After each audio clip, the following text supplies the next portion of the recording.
ہمارے ملک کی آزادی کا امرت اتسو منا رہے ہیں، مگر میرے عزیز دوستوں اور بزرگوں، مجھے کہنا پڑے گا کہ امرت اتسو تو منا رہے ہیں، مگر یہ کون سا امرت آپ دیش میں بانٹ رہے ہیں کہ جہاں پر آپ اور ہم سے کہا جا رہا ہے کہ ہماری بیٹیاں، ہماری مائیں، ہمارے گھر کی ہماری بیوی اگر وہ اپنے پسند سے حجاب پہننا چاہتی ہے تو ہم سے کہا جا رہا ہے کہ نہیں، حجاب نہیں پہن سکتے۔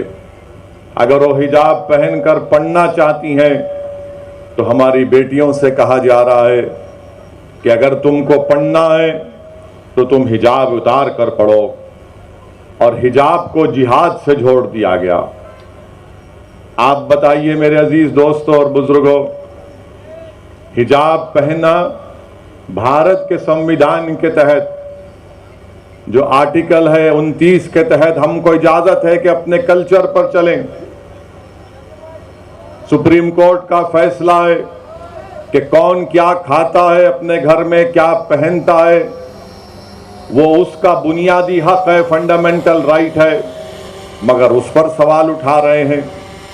پھر بات حجاب پر ختم نہیں ہوئی، اب آ گئی بات حلال گوشت پر بھی بات آ گئی کہ نہیں، حلال گوشت نہیں کھا سکتے، بلکہ حلال گوشت سے کہہ رہے ہیں کہ اس پر پابندی لگا دو۔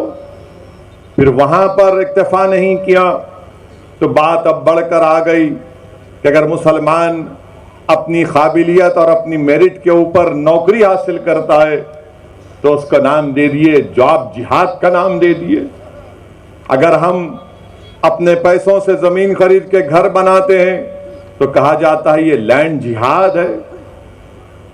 آپ بتائیے، حجاب کو جہاد سے، حلال کو جہاد سے، گھر کو جہاد سے، نوکری کو جہاد سے، ہر چیز کو مسلمانوں کے تعلق سے وطن عزیز میں ایک نفرت کی فضا پیدا کی جا رہی ہے۔ ہمارے ہندو بھائیوں کو یہ پیغام دیا جا رہا ہے کہ اس دیش کو اگر خطرہ ہے تو مسلمانوں سے ہے۔ میں آپ کے درمیان میں کھڑے ہو کر یہ بات صاف اور واضح الفاظ میں کہہ رہا ہوں کہ اس دیش کو اگر خطرہ ہے تو گاندھی کے قاتلوں سے خطرہ ہے۔